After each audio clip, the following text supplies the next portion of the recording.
Assalamualaikum warahmatullahi wabarakatuh. Saya Resma Patria dari kelompok 3 akan menjelaskan materi yang berjudul tentang QA dalam organisasi pendidikan. Di sini saya akan membahas beberapa sub. Langsung saja kita masuk ke sub yang pertama. Nah, teman-teman, memasuki slide pertama itu adalah definisi dari jaminan mutu atau QA itu sendiri. Jaminan mutu adalah proses sistematis yang bertujuan untuk memastikan mutu, layanan, atau produk sesuai dengan standar yang telah ditetapkan.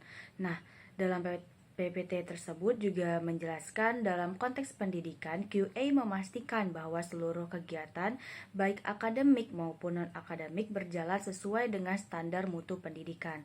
Artinya, setiap proses di sekolah seperti pembelajaran, administrasi, dan layanan siswa harus direncanakan dan dilaksanakan sesuai dengan standar yang sudah ditentukan agar hasilnya berkualitas. Nah, teman-teman, di slide kedua dari materi ada judul tentang urgensi QA dalam manajemen mutu. Penerapan QA sangat penting dalam lembaga pendidikan karena menjamin konsistensi mutu layanan pendidikan agar tidak berubah-ubah. Juga meningkatkan kepercayaan masyarakat terhadap lembaga pendidikan karena masyarakat cenderung lebih percaya lembaga yang memiliki standar mutu yang jelas. Juga mendorong perbaikan berkelanjutan. QA mendukung atau membantu sekolah untuk memperbaiki kekurangan dari waktu ke waktu. Nah, yang terakhir juga mendukung akreditasi dan standar nasional pendidikan sehingga lembaga dapat diakui kualitasnya oleh pemerintah dan juga publik. Nah, di slide ketiga ini teman-teman bisa melihat judul tentang konsep dasar QA dan siklus PDCA. Kita memasuki ke konsep dasar QA terlebih dahulu. QA bukan hanya tentang mengawasi hasil akhir, tetapi mengendalikan mutu sejak awal proses. Fokusnya adalah mencegah kesalahan, bukan hanya memperbaiki ketika sudah terjadi. Selanjutnya, melibatkan semua unsur organisasi, pemimpin, guru, staf, peserta didik, karena peningkatan mutu adalah tanggung jawab bersama. Selanjutnya itu adalah siklus PDCA. PDCA itu sendiri adalah planning, do, check, dan action.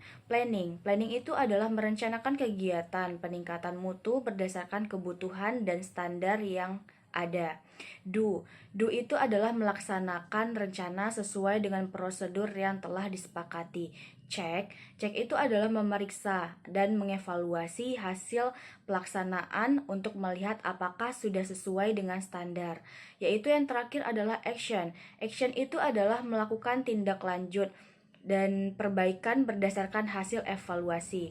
Siklus ini berlangsung terus-menerus agar mutu pendidikan selalu meningkat. Selanjutnya di slide keempat itu adalah contoh penerapan QA di sekolah.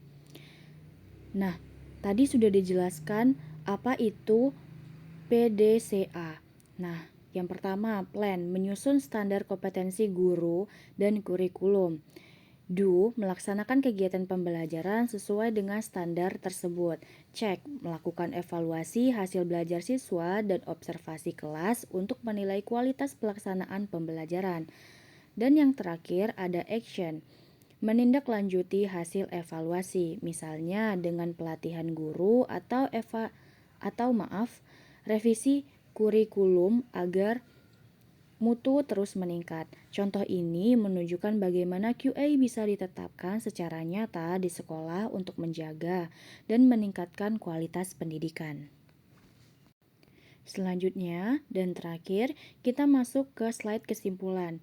Yang pertama, QA menjamin mutu pendidikan melalui proses yang terencana dan berkelanjutan. QA penting untuk menjaga konsistensi, transparansi, dan peningkatan kualitas lembaga pendidikan. Selanjutnya, konsep QA menekankan pencegahan kesalahan sejak awal dengan melibatkan seluruh pihak. Siklus PDCA menjadi dasar penerapan QA di sekolah. Dengan QA, sekolah dapat membangun budaya mutu yang kuat dan meningkatkan kepercayaan masyarakat terhadap lembaga pendidikan.